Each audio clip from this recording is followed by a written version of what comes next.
全台湾拢有红台架，也毋过有民众让互芳仔走出去唱歌去踅街，也若家人嘛有人批评讲，爸机在休红台架，敢是因为家人甲新北想要休假，台北市全红压咧休红台架。台北市长周万安是强调讲，考虑是因为家人双北甲桃园是共同的生活圈，可能真侪民众爱下县市上班，所以是同齐休假。嘛有民众是认为讲，透风落雨也是休假较安全。电影伊的铁门拖倒来，大暂停营业的公告。凯美风台时代甲正雄愈换风雨愈大。威秀影城、秀泰影城宣布讲，各县市影城24暂停营业的时间。台北美丽华影城规工拢暂停营业。不过 KTV 早就封停了啊。就算下晡风雨真强，同款一堆民众欢喜去唱歌。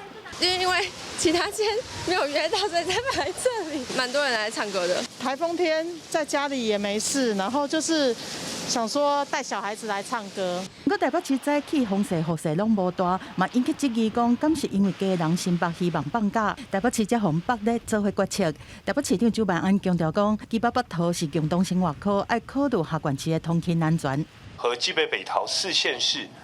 来进行相关的沟通，因为是共同生活圈。台北市我们的山区，还有在新北、桃园一些地方，风势、雨势，确实达到了停班停课的标准。天雨路滑，还有包含视线不好的状况。如果没有发生事情，那就是没有了。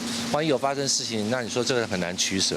咁要放风台假，爱看雨量和风力的状况。根据天然灾害停止上班和上课作业办法，那预报风台的部分半径在4点钟内有可能经过的地区，平均风力会当到7级以上，还是阵风会当到10级以上。24点钟累积的雨量有测平地到350毫米，山区到200毫米以上，都到会当停班停课的标准。但真正要停班停课嘛，是要各县市政府来决定。凯美风台愈来愈晚，总统赖清德一透早到中央灾害应变中心去指挥，才是控诉控山大地动了后，才会发生土石流的区域。民众应该随贴24暗时到25透早雨量上大，风台假应该全面考量。我们这个放假应该有包括晚上嘛，因为有时候地方政府下达的命令放假是白天，但是我们要 cover 到晚上因为晚上也有上课，晚上也有上班了。目前风台假同款算是不可抗力，才暂停做工课，并无强制规定雇主必须要予员工有薪水的休假。但若是出勤的路人无安全，可能有性命危险，会当行使退避权，卖出勤，雇主会当免予薪水，但是袂当扣伊的全勤奖金。记者综合报道。